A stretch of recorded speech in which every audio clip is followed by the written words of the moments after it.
Hola, bienvenidos al programa. Hoy día tengo a Giovanna Plaflor, es especialista en encuestas y trabajo de análisis estadístico. Giovanna, gracias por estar acá. Muy buenas tardes, gracias por la invitación. Giovanna, cuéntanos un poco de tu experiencia y lo que has venido haciendo hasta el día de hoy. Bueno, yo trabajo en temas de investigación de mercados y opinión pública hace más de 30 y tantos años, creo que para ser exactos 35 años en el Perú, pero además lo he podido hacer en otros países. Trabajo haciendo mediciones de opinión pública para campañas políticas en Ecuador, en Colombia, en Bolivia. He hecho algunos trabajos en México, he hecho también trabajos en República Dominicana, en El Salvador. Entonces, digamos que he tenido la posibilidad de trabajar en distintos procesos electorales y en distintas partes del mundo. Pero, digamos, desde que empezó IMACEN en el año 89, hemos participado y medido en todas las campañas electorales, ¿no? Algunas veces publicando en medios y otras no. Ok.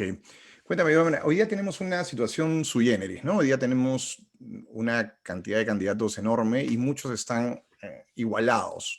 Hoy ya tenemos encuestas distintas que nos dan resultados, en algunos casos dispares, y me gustaría que me aclares cuáles son las razones por las cuales unas encuestas dan un resultado, cuáles podrían ser las razones técnicas de que unas encuestas den un resultado muy dispar a otras, diferenciándose realmente en el orden completo de los candidatos.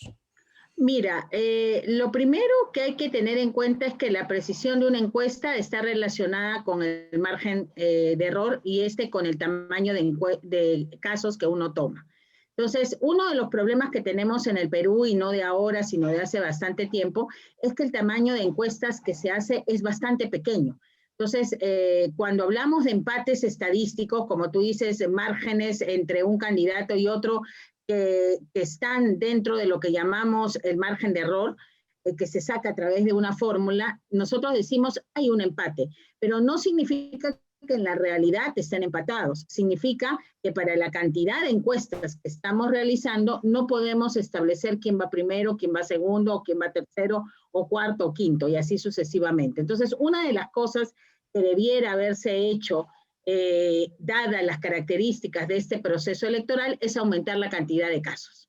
O sea, una mayor cantidad de casos hubiera permitido tener una mayor certeza sobre los órdenes, ¿no? Porque las diferencias entre candidato y candidato probablemente hubieran salido del margen de error y podríamos estar más seguros. Entonces tenemos un primer problema, son los tamaños de la encuesta y que hace que tengan márgenes de error grandes para la poca distancia que hay entre un candidato y otro.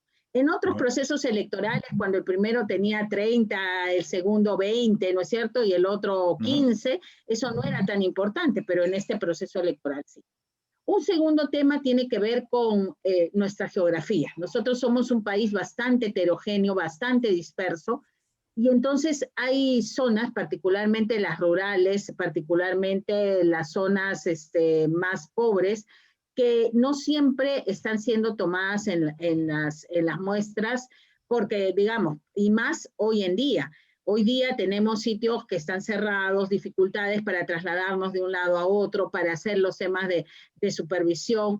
Entonces, eso hace también que la técnica, que de por sí tiene limitaciones, o sea, no hay técnica en el mundo que no tenga limitaciones, sea todavía menos fiable. O sea, que haya que leerla con mucho mayor cuidado, saber realmente hasta dónde llega, cómo llega. Hay algunos que dicen, nosotros llegamos a más provincias, tenemos una dispersión mayor porque hacemos encuestas telefónicas. Pero ahí comienza, bueno, ¿cuáles son las encuestas telefónicas? ¿Son en celulares? ¿Son en fijos? ¿Cómo has sorteado esa muestra? ¿Cómo estás haciendo para encuestar? Entonces, realmente, hoy en día, en medio de esta pandemia, lo que tenemos es muchos factores que pueden estar alterando la mecánica de la medición, que ya, digamos, muchas empresas, las más conocidas, llevan años haciendo este tipo de mediciones, pero hay ahora encuestadoras que hacen las mediciones por teléfono, otras que lo hacen a veces a medias presencial, a veces por teléfono, otras que lo hacen todo presencial, pero incluso, ¿no? O sea, en estas todas presencial, que uno diría que es teóricamente la mejor opción, tienes las dudas de, si yo te digo, si te toca en tu casa y pasa un encuestador y te entrega un papel y te entrega un lapicero para que tú marques y lo metas en una ánfora, que estamos hablando que es la técnica del simulacro, realmente habrá un montón de gente que no quiera contestar y no porque no va a votar y no porque no sepa por quién va a hacerlo, sino porque tiene miedo del tema del contagio. O sea, eso es una realidad y es algo que también incide en los resultados. Entonces, tenemos ese problema y tenemos los temas que afectan a la opinión pública del Perú en este momento. O sea, ¿qué temas afectan a la opinión pública peruana hoy en día? Primero, la crisis sanitaria. El día de ayer han dicho que oficialmente, ¿no es cierto?, hemos tenido casi 300 muertos en un día, y digo oficialmente porque las cifras del SINADES hablan de que el mes pasado hemos tenido 1.000 muertos, ¿no? En promedio diariamente. Entonces, tenemos una crisis sanitaria terrible, tenemos un tema de una crisis económica, tenemos una población desengañada, cansada del tema de la política, con pocas posibilidades de informarse también, porque a diferencia de lo que ocurría en otros procesos electorales, se ha cortado las posibilidades de los distintos grupos para hacer publicidad televisiva, radial, a lo que el Estado ha determinado. Entonces, y las redes, por más que son hoy día un mecanismo mucho más eficiente que antes para llegar, tienen serias limitaciones con algunos grupos de edad, con algunos grupos socioeconómicos, con áreas geográficas. Entonces, por lo tanto, estamos en una mezcla bien complicada en la que no es de extrañar que tengamos pues este alto número de indecisos, que es en lo que todas las encuestas, independientemente de la mecánica con la que tomen la opinión pública, coinciden, ¿no? Que para el escaso tiempo que falta hay un bolsón muy importante de gente que no está diciendo por quién va a votar, ¿no? Ahí te hago una pregunta, un paréntesis. Ese bolsón que se mide entre un 20 y un 30% aprox, entre lo que dicen estas encuestas, ¿cuánto tiende a aclarar su idea del voto en esta última semana? Lo digo a nivel histórico. Mira, normalmente, históricamente, hay como 8% de blancos indecisos. O sea, todo lo que esté por encima de esa cifra debiera distribuirse entre los candidatos que están, ¿no? La gran pregunta es cómo debieran distribuirse. Y allí es donde tenemos un segundo problema, que es la diferencia entre votos emitidos y votos válidos, que tú ves en una misma encuesta, ¿no es cierto? Los votos emitidos es el porcentaje que le corresponde a cada candidato, incluyendo los blancos, viciados, no saben, no responden. O sea, incluyendo al total de la muestra. Okay. Los votos válidos son el porcentaje que le corresponde eliminando, ¿no es cierto?, a los blancos, a los viciados, a los que no saben, no responden. Solo se toma en cuenta a las personas que escogieron un candidato. ¿Cuál es el efecto, digamos, de eliminar a todos los blancos y viciados? El efecto es que el porcentaje del que viene más arriba, ¿no es cierto?, el porcentaje que está, el que tiene el mayor porcentaje, ese tiende a crecer, tiende a ser mayor. O sea, por ejemplo, si tú en votos emitidos tienes 2 o 3 puntos, ¿no es cierto?, de diferencia del segundo, cuando tú quitas el blanco o el viciado, la distancia tiende a acrecentarse un poco más, ¿no? Y tiende a beneficiar al que va primero.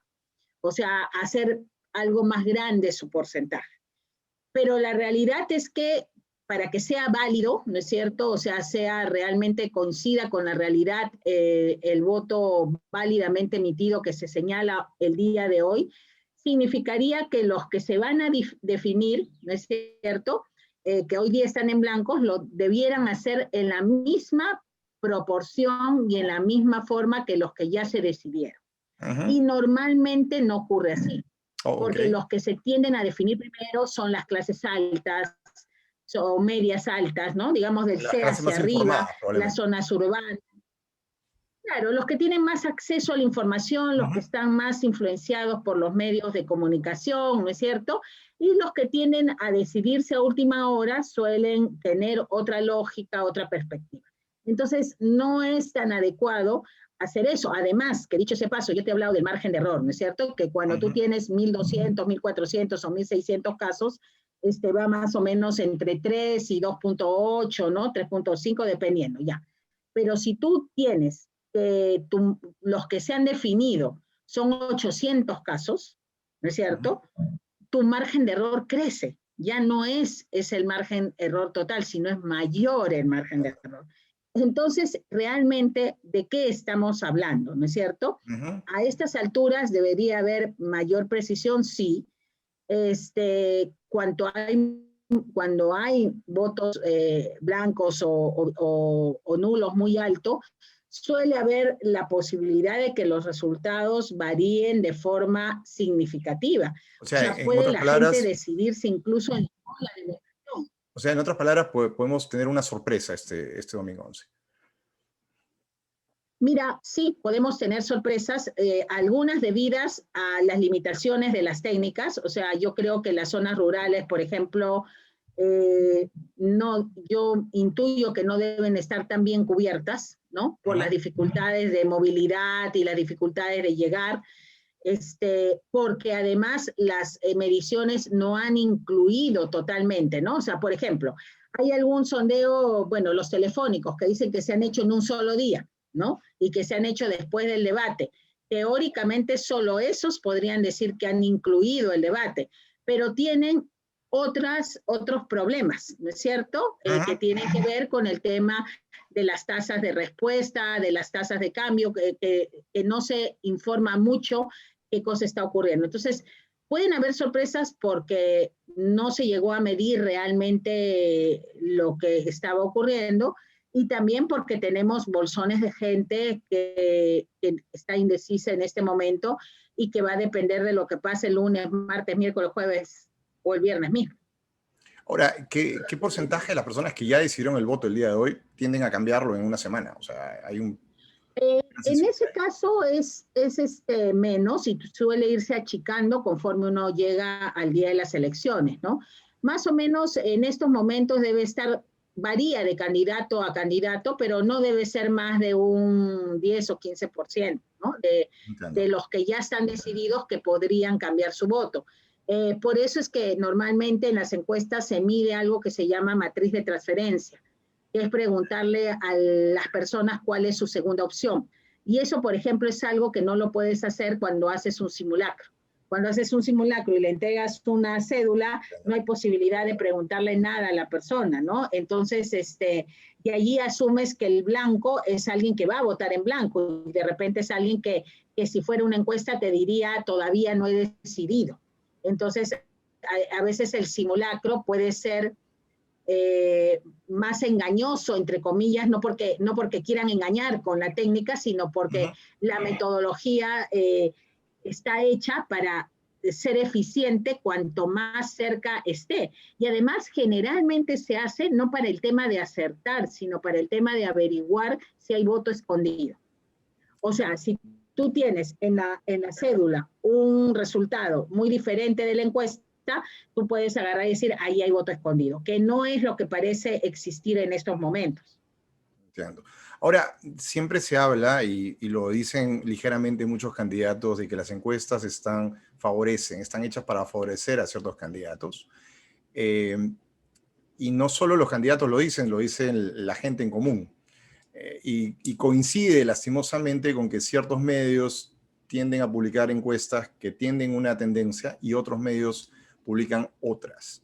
Te lo digo en el caso, claro, en el caso de la encuesta de Expreso, es muy diferente a las otras 3 o 4 casas encuestadoras más conocidas. O sea, la pregunta vendría así: ¿quién supervisa los resultados de una encuestadora? ¿Y qué tanto una encuestadora tiene el poder de manipular algún dato que ha recogido en el campo? Bueno, mira, en primera instancia hay que tener en cuenta de que hoy día todas las encuestadoras que publican tienen que estar inscritas en el Jurado Nacional de Elecciones. Ajá. Eso es un tema que, en mi opinión, no ha mejorado nada el tema de la calidad de las encuestas, ni ha servido para nada, pero cada vez el Jurado Nacional de Elecciones ha sido, digamos, más quisquilloso, más, de alguna manera, tratado de ser normativo, pero en realidad yo no veo que eso haya producido ninguna mejora. Por ejemplo, el Jurado Nacional de Elecciones en este momento valida las telefónicas, pero no valida las encuestas online, ¿no? O sea, las encuestas online que tú puedes hacerlas hoy día también y que además van a ser el tema del futuro, porque definitivamente hay que reconocer que con la pandemia se ha incrementado muchísimo el porcentaje de gente, aún en países como el nuestro, que usa Internet, que trabaja con Internet, en fin. Pero bueno, entonces ellos tienen sus ideas, hay un directorio de encuestas que tienen que estar inscritas para poder publicar y que para mí, digamos, en mi opinión, no ha servido para evitar problemas ni suspicacias con respecto a lo que ocurre con las encuestas. Ahora, las encuestas hay que distinguir dos tipos, ¿no? Y yo te diría hasta tres.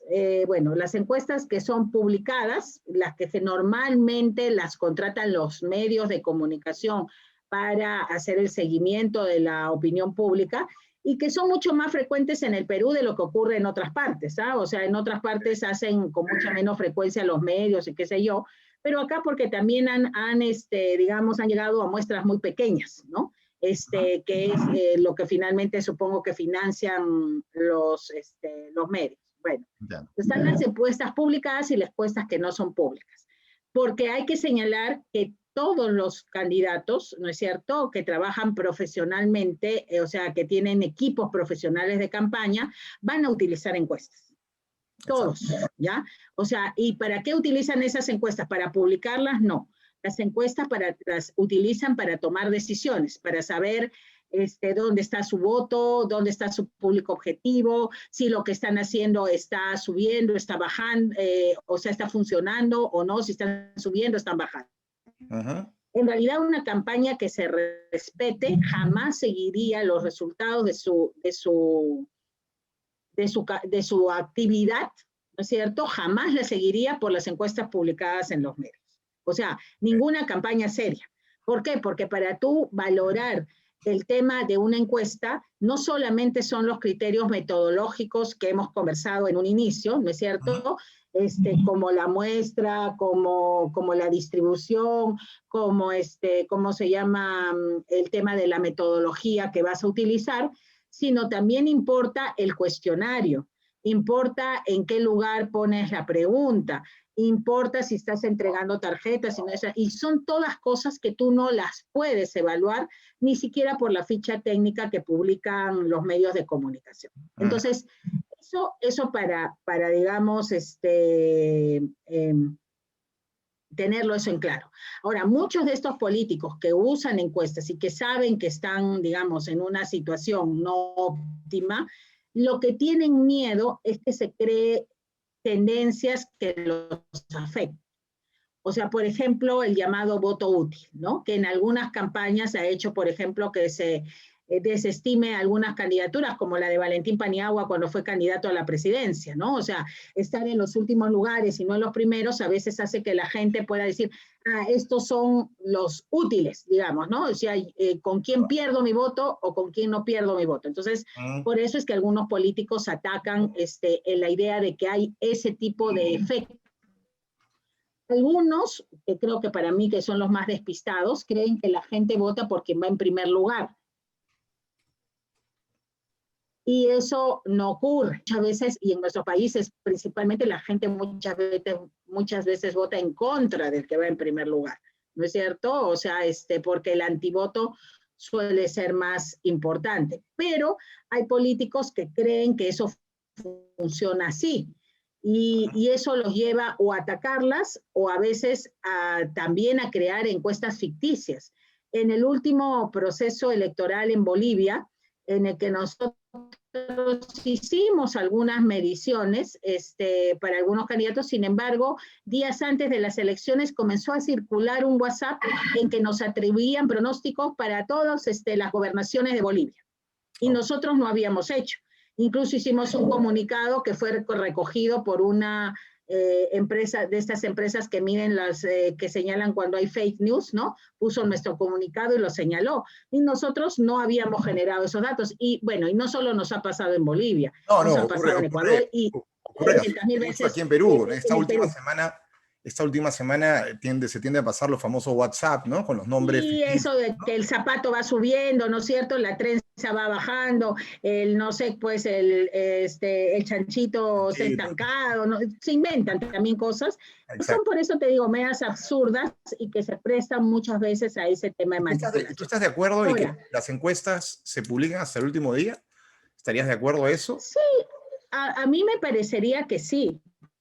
Ujú. O sea, a mí me parece que eso debería hacerse. Ahora, lo que sí me parece es que lamentablemente muchas veces se utilizan las encuestas propagandísticamente, ¿no? Entonces, a veces ni siquiera es la misma encuestadora, a veces son los medios, ¿no? Que, por ejemplo, en lugar de decir todos están empatados, agarran y dicen, ah, no, arbitrariamente, hasta este punto. ¿Por qué escogen ese punto y no otro? ¿Por qué cortan en el tercero, el cuarto o el quinto? Eso ya depende del que editó la nota, de Eso lo ya es que la les propaganda, parece a ¿no? Esa es la ellos, parte ¿no de es la cierto? propaganda. O sea, Claro, y o ponen subió o bajó, cuando subir un punto o bajar un punto no es ni subir ni bajar, ¿no es cierto? entiendo. Entonces, hay una serie de cosas en la publicación que, dicho ese paso, el Jurado Nacional de Elecciones allí no se mete, porque claro, ese es el tema, ¿no? Prefiere ir hacia el tema del lengua y no hacia el medio de comunicación que finalmente financia, que finalmente pide preguntas y que finalmente también presenta la información no siempre de la manera más objetiva.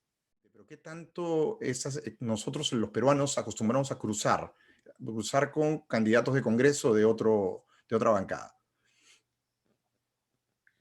Mira, el problema, volvemos a la cantidad de encuestas que se hacen, ¿no? Si Ajá. nosotros quisiéramos tener una idea real de cómo va a ser la composición del Congreso, tendríamos que tener muestras representativas por cada departamento, Ok. ¿no es cierto? Por cada región.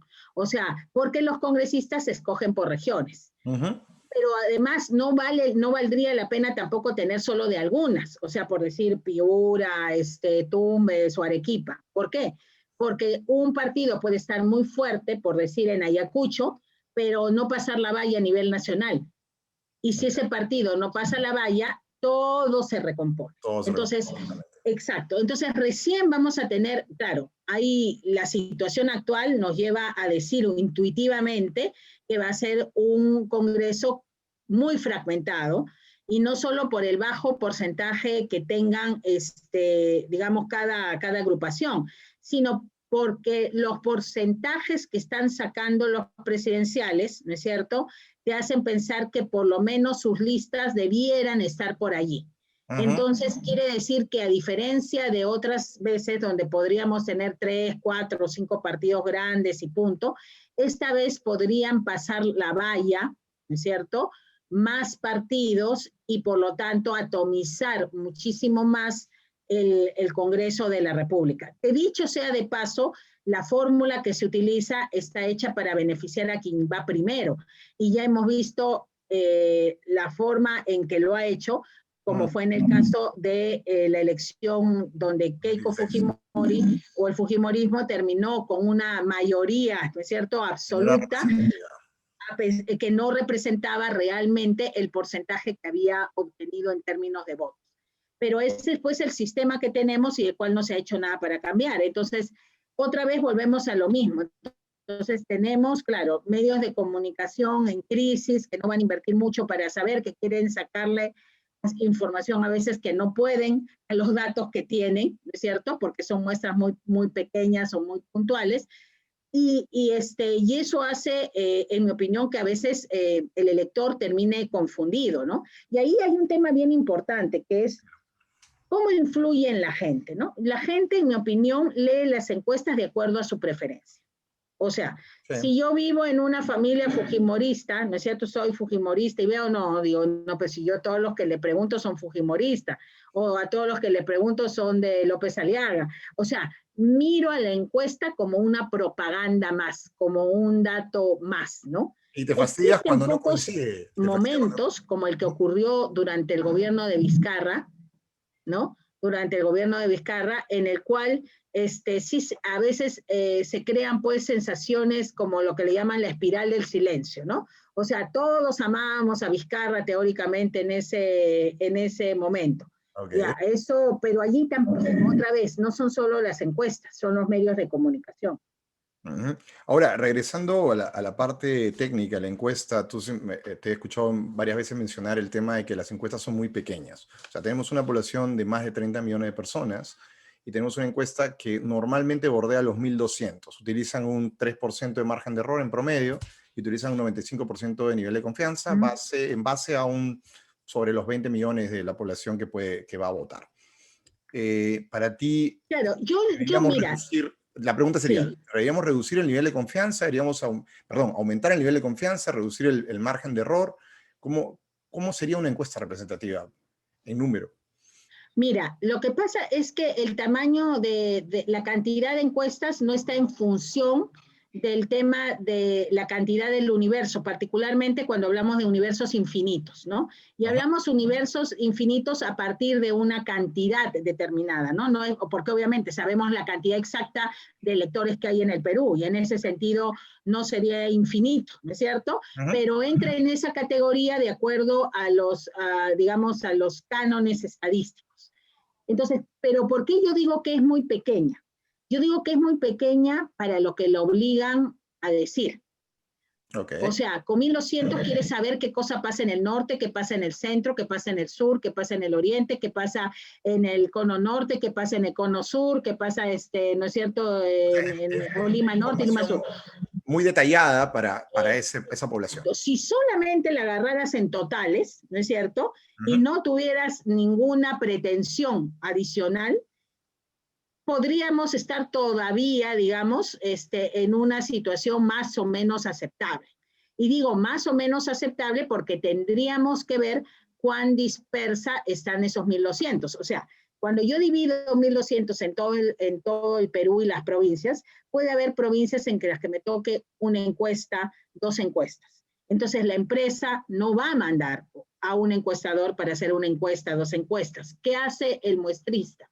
Las agrupa con zonas parecidas. Y entonces en ese proceso de agrupar, que parte del principio de que son similares, pero hay elecciones como esta, donde tú puedes tener candidatos con bolsones de votos muy importantes en una zona y prácticamente inexistentes en otra. Y entonces si tú los agrupas, ¿no es cierto? Los agrupas mal, estás subrepresentando. Y los estás agrupando mal porque tienes muestras muy pequeñas. Entonces, que te llevan a tener que hacer eso para poder actuar, poder recoger el tema con rapidez. Entonces, la verdad es que hay muchos criterios que hay que conocer de una muestra, ¿no es cierto?, de cómo se está llevando a cabo para darle validez.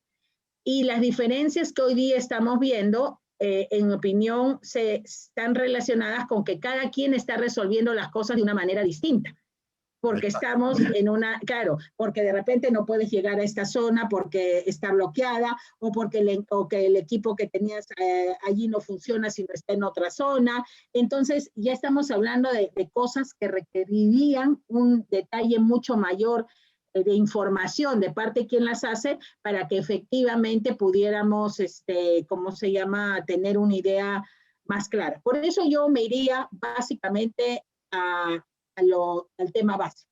El tema básico es gran proporción de indecisos, el tema básico es ausencia de liderazgos claros, no hay un candidato que se eleve con claridad del resto.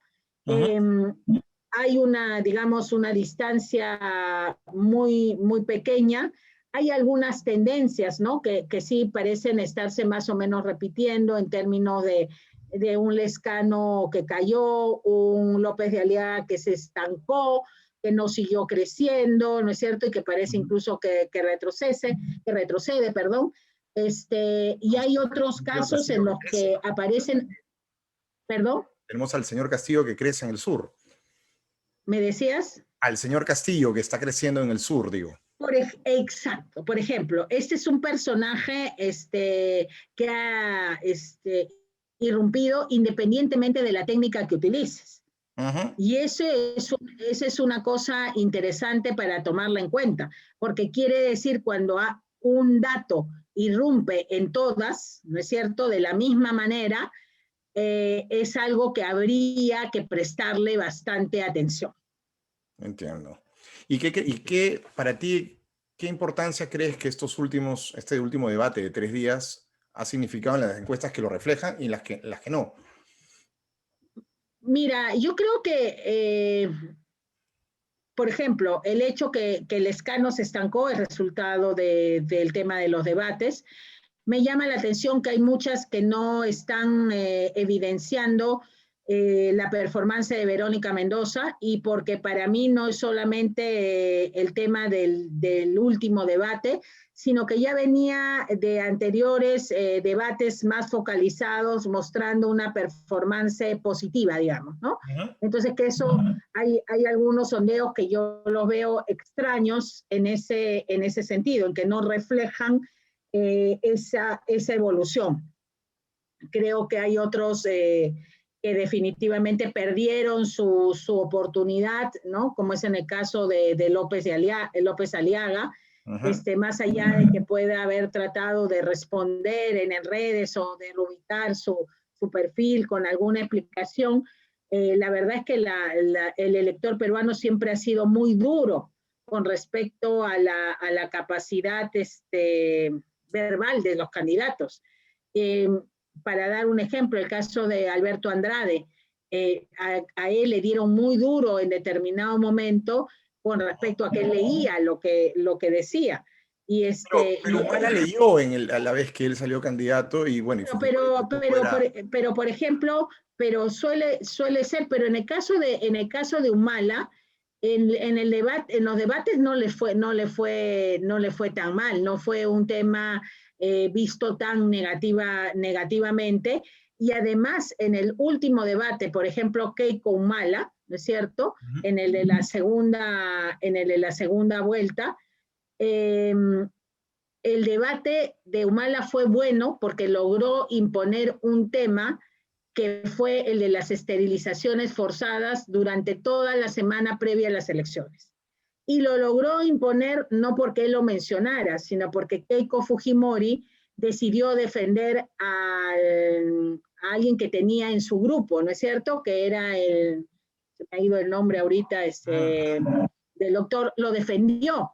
Entonces, Aguinaga, ¿no? Ok. Entonces lo defendió y generó toda una polémica que finalmente le terminó afectando en una elección que además tampoco fue, digamos, ganada con tanta diferencia, ¿no? Ahora, en esta semana va a aparecer, o sea, ¿qué va a ser más determinante? ¿El voto a favor o el antivoto que va a ayudar a descartar a otros candidatos? Mira, yo creo que, y ya lo he dicho, creo que la gente está escogiendo el mal menor. Ok. ¿Ya? O sea, normalmente eso sucede con más fuerza en la segunda vuelta, Ujú. pero yo creo que hoy en día la gente está de alguna manera evaluando quién podría ser menos negativo, porque no ninguno de ellos ha logrado generar una corriente o sea, definitivamente no son candidatos aluvionales, ¿no es cierto? No. Ya que esos que ya hace tiempo son una especie extinta en el Perú, creo, no hay, pero ni siquiera logran estar cerca de entusiasmar a un sector importante de la gente. Entonces, para mí la gente está entre votar por el mal menor y de repente, y eso habría que verlo, evaluando sinceramente si votar o no. O sea, yo creo que ese es un tema, el día de hoy ha salido que hemos tenido 300, casi 300 fallecidos oficialmente reconocidos, ¿no? Ajá. En medio de esta situación, ¿cuántos evaluarán realmente el tema de ir a votar, ¿no? En Ecuador y en Bolivia no Ese- hubo mayor ausentismo, ok, ese pero caso creo no que se ha nosotros evaluado. estamos en un momento peor. Sí, ¿Perdón? es lo que mencionabas, es un caso que todavía no hemos evaluado. ¿Cuánto va a impactar en el COVID? Ahora, ¿podría impactar en que probablemente en el votante mayor, que tiene más miedo a contagiarse? Podría impactar en el mayor, pero también en la gente que se siente población de riesgo, ¿no es cierto? Y en los sectores A, B, ¿no? Que puede ser. Por ejemplo, ya han señalado que todos los que sí tienen factor de riesgo pueden tramitar su exoneración.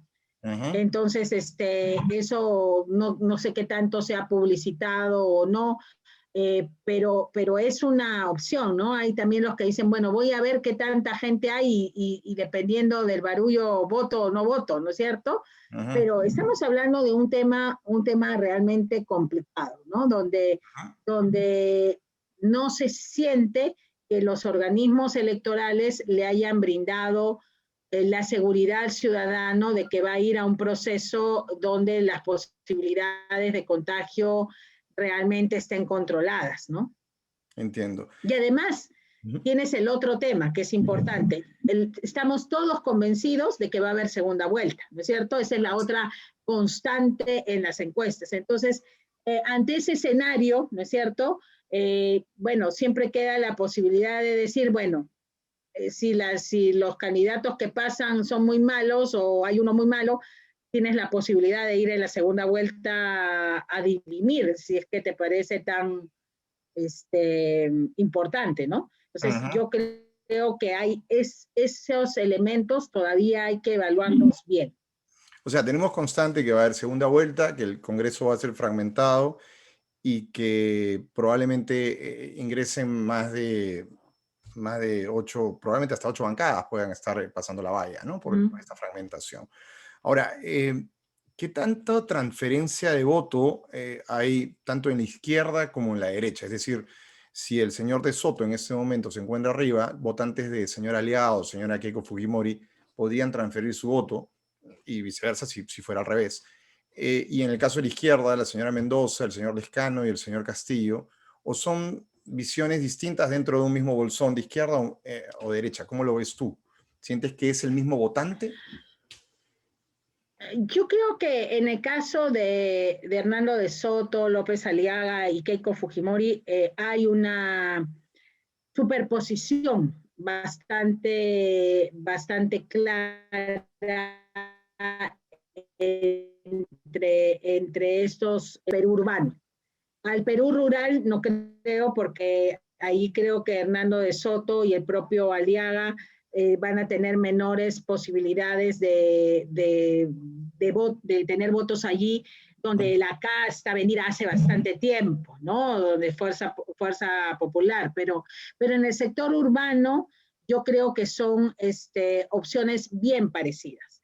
En el caso del Castillo y Verónica Mendoza, yo creo que también comparte, ¿no? En el tema geográfico del sur, eso le ha generado un problema serio a Verónica Mendoza. Por eso probablemente no la hemos visto liderar en ninguna encuesta, porque finalmente lo que era su punto de origen, el punto que debió haber tenido más fuerte, se fragmentó, porque Castillo tiene muy fuerte votación en el sur, Lescano tiene fuerte votación en el sur, y entonces allí tienes ese problema. Y creo que de alguna manera ese problema de Verónica Mendoza, ha demorado mucho en definir claramente a quién le habla, ¿no? Ajá. Su público objetivo y ha terminado un poco como sándwich, con la ventaja de que Lescano ha perdido fuerza, ¿no? Digamos que eso le puede ayudar a ella también a crecer algo en estos últimos días. Y ahora, el tema del COVID puede también afectar a que no abran ciertas mesas en ciertos lugares. ¿Crees que? Bueno, yo la verdad que a mí me parece este tema de haberle dicho a las personas mayores que su horario es temprano, aparentemente sanitariamente podrá ser digamos, lo más lógico, pero conociendo nuestra historia, cómo se demoran en instalar las mesas o que no sabemos todavía cuál ha sido el nivel de, digamos, de miembros de mesa que han recogido credenciales, que han participado en el proceso de capacitación y que van a estar a la hora en punto para abrir las mesas. Entonces, es decir, podrían haber allí también problemas que ojalá no se den, que ojalá podamos tener un proceso electoral, digamos, que funcione bien, ¿no es cierto? Y que dé origen, aunque, digamos, ya con los datos que tenemos, lo que yo sí podría aventurar, independientemente de los nombres, es que vamos a tener dos opciones muy poco legítimas. Okay. ¿En qué sentido? Porque si tú entras a la segunda vuelta, ¿no es cierto? Vamos a tener dos opciones por las cuales no votó el 80% como mínimo de los peruanos, ¿no? Un 80 para uno y 80 para el otro. ¿Qué posibilidades hay de que logren generar un gobierno, ¿no es cierto?, con la suficiente fuerza para llevar a cabo nada? Entiendo. O sea, con apenas un 20%, y estoy siendo, creo, generosa porque hasta ahora nadie le da 20 a nadie, ¿no es cierto? Con un 20% de gente que te compra tu plan de gobierno, ¿qué puedes hacer? Entiendo. No, muy difícil. Ya lo hemos visto en el gobierno anterior. Y ahora, ya para finalizar, ¿tú sientes que de pasar una opción de izquierda o de pasar una opción de derecha y o de centro, el tema de las alianzas, ves partidos que podrían tener ciertas coincidencias o va a desatarse una guerra civil en el futuro parlamento? ¿Cómo lo ves tú? Mira, bueno, ahí estás. Digamos que pasen una opción de izquierda y una de derecha, ¿no es cierto? Allí yo creo que una opción de izquierda, dependiendo de si los resultados se mantienen, pueden tener problemas, porque hay un sector, digamos, radical que yo creo que ha crecido, ¿no es cierto? Y que se ve, por ejemplo, en el crecimiento de esta candidatura de Castillo, ¿no? O en algunas candidaturas así. Pero también hay mucho status quo, ¿no? O sea, y por eso es que cuando tú ves segundas vueltas, a Lescano le va bien, a Forsyth le va bien, porque en el fondo el peruano lo que quisiera es que no se mueva nada, ¿no? Ni para un lado, ni para un extremo, ni para el otro, ¿no? O sea, no quiere un Bolsonaro o un Trump, ni tampoco quiere, ¿cómo se llama? Pues si quieres ponerlo un Chávez, ¿no es cierto? Ni siquiera un Chávez, ni un Evo Morales, ni un Rafael Correa, ¿no es cierto? No quiere esas dos cosas. Lo que quisiera es una opción más neutra, ¿no? O sea, porque estamos en esa lógica. Los peruanos, yo estoy convencida de que estamos más en esa lógica.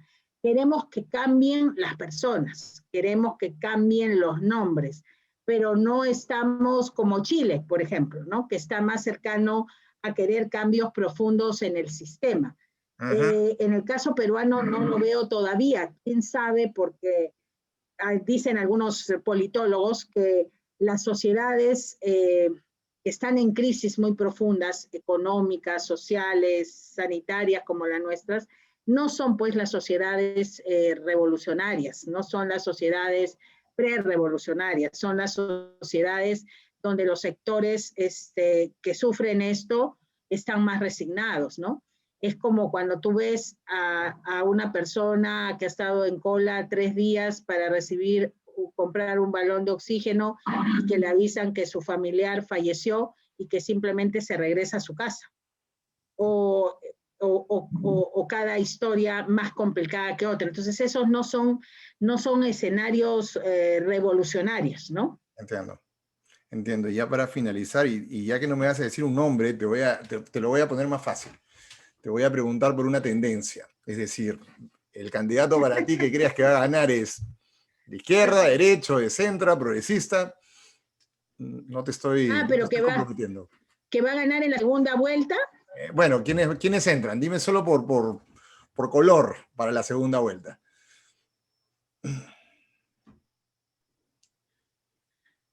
Yo creo que va a haber un candidato de izquierda. O sea, de lo que nosotros, sí, yo creo que es probable que haya un candidato de izquierda. Y el ¿no? otro lado es más Dependiendo, centrista, más de derecha. o sea, pero eh,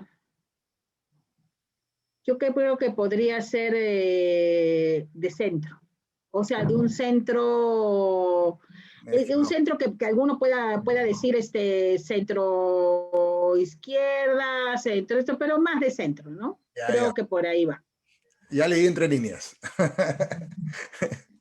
Giovanna, muchísimas gracias por tu tiempo, realmente ha sido bastante aclarador. Gracias. Y espero que para la segunda vuelta podamos volver a conversar y me puedas aclarar las inquietudes que hay para ese momento. Bueno, encantada, Sergio, gracias. Gracias, Giovanna. Encantado. Hasta luego.